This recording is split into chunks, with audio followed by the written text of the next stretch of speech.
क्या आपने कभी सोचा है कि शुक्र ग्रह, जो हमेशा चमकता है और सुंदर दिखता है, उसके भीतर एक डरावना और खौफनाक रहस्य भी छिपा हो सकता है।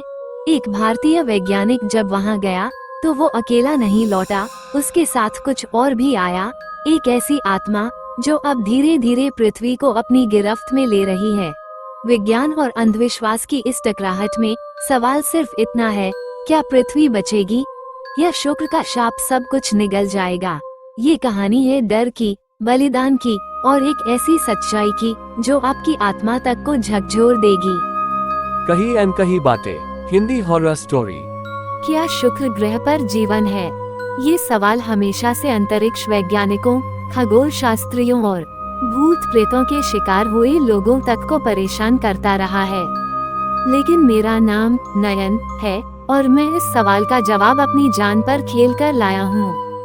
Use in a sentence is too simple. आप जो सुनोगे वो तुम्हारे रोंगटे खड़े कर देगा और शायद हमेशा के लिए तुम्हारी नींद छीन लेगा। 2029 का साल था। इसरो और नासा की एक संयुक्त मिशन टीम को शुक्र ग्रह की कक्षा में एक रहस्यमय तरंग मिली थी। उस तरंग में कुछ था मानव जैसी आवाज, मदद करो, हम फंसे हैं। ये संकेत हर 13 घंटे बाद आ रहा था और सबसे डरावनी बात, ये संकेत रूसी मिशन वेनेरा 7 की फ्रीक्वेंसी पर था, जो 1970 में वहां गया था और फिर हमेशा के लिए खामोश हो गया था। ये कैसे हो सकता है? डॉक्टर शिरीन बोली, जो मिशन की कमांडर थी। एक मृत मिशन के मृत इंसान वापस कैसे बोल सकते हैं? हमें भेजा गया, मैं, डॉक्टर शिरीन, कैप्टन राघव और इंजीनियर सिमरन, शुक्र की सतह के बेहद नजदीक एक कक्षीय यान में। जैसे ही हमारा यान शुक्र की कक्षा में दाखिल हुआ, कुछ तो बदला सा महसूस हुआ। हवा नहीं थी, पर सिसकियों की आवाजें आ रही थीं। सुनो, ये क्या है? सिमरन ने कांपते हुए पूछा। लगता है कोई रो रहा है, मैंने जवाब दिया, या कोई हमें देख रहा है। शुक्र ग्रह पर सल्फ्यूरिक एसिड के बादल हैं, पर उस दिन जैसे किसी ने उन बादलों को चीर दिया हो। नीचे एक उजाड़ शहर नजर आया, एक ऐसा शहर जो इंसानों द्वारा बनाया हुआ नहीं लग रहा था। ये तो किसी सभ्यता के अवशेष लगते हैं, शिरीन बोली। हम नीचे उतरे और तभी यान की सारी बिजली गुल हो गई। हमारे सामने खड़ी थी एक आकृति, काली, धुएं से बनी हुई, आंखें नीली और चमकदार, और वो इंसानी आवाज में कुछ बुदा रही थी। तुम भी मरोगे जैसे बाकी सब मरे। हम एक टूटे हुए यान की ओर गए, वेनेरा -7 पर। यान के पास एक मानव शरीर पड़ा था, सूखा, सर झुका, पर आंखें ताजा और जिंदा। ये नामुमकिन है, राघव चिल्लाया। ये जीवित कैसे है? वो आंखें हमें देख रही थीं। फिर उस शरीर ने मुंह खोला और बुदबुदाया, मैं नहीं जीवित हूँ, नामृत, मैं शुक्र का कैदी हूँ। वो हमें अपने साथ ले गया उस शहर के तहखाने में। वहाँ दीवारों पर कुछ चित्र उकेरे थे, मनुष्यों के, राक्षसों के, और बीच में एक रानी जिसके हाथों से काला लावा निकलता था। ये वीनस की रानी थी, सिंथेरा, उसने बताया। वो आत्माओं को पकड़ लेती है, जो भी यहाँ आता है वो कभी लौट नहीं पाता।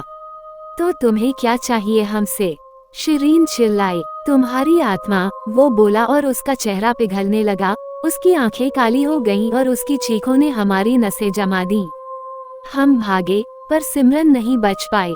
सिंथेरा की आत्मा ने उसे जकड़ लिया। उसकी चीखें आज भी मेरे कानों में गूंजती हैं, मुझे वापस ले चलो नयन, प्लीज। पर मैं भागा, शिरीन और राघव के साथ। हमने यान तक पहुंचना चाहा, पर यान जल चुका था।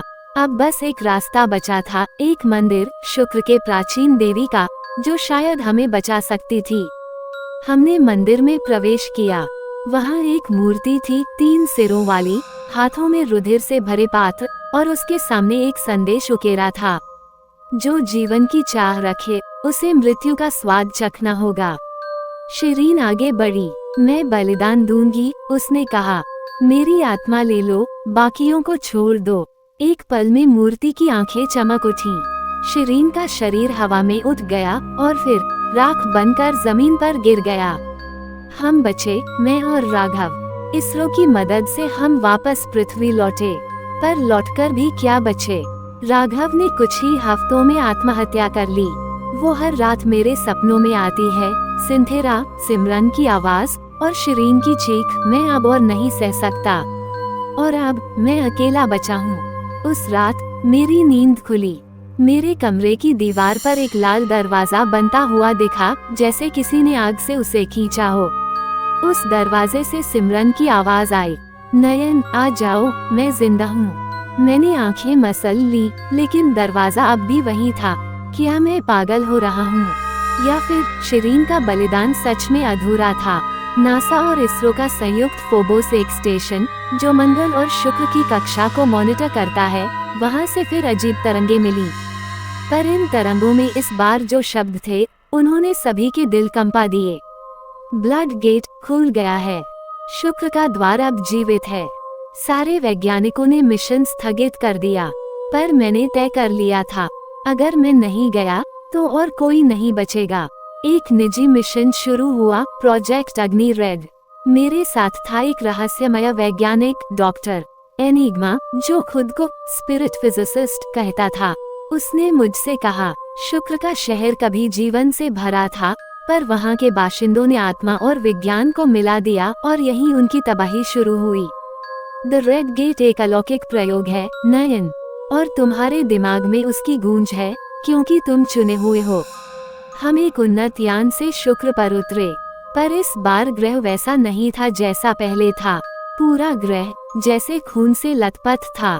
बादल नहीं, लाल धुआं, हवा नहीं, क्रंदन की गूंज, और जमीन पर चलती परछाइयां।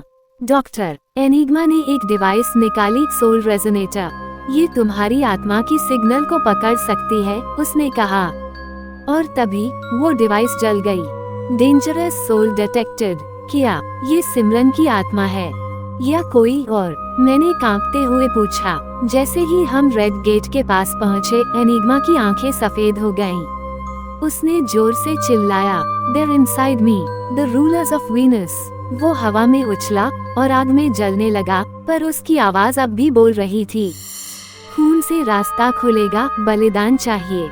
रेड गेट के पत्थर हिलने लगे और उस दरवाजे से सिमरन निकली, पर वो अब वैसी नहीं थी। उसकी आंखों में काली स्याही थी और आवाज गहरी, फटी हुई। तुमने मुझे छोड़ा था, नयन, अब तुम मेरे हो। मैं खींचा गया उस लाल दरवाजे के भीतर। वहाँ था एक सभागार, लाल पत्थरों से बना, हर तरफ से आत्माओं की आवाजें, जैसे सैकड़ों लोग रो रहे हों, चीख रहे हों, मदद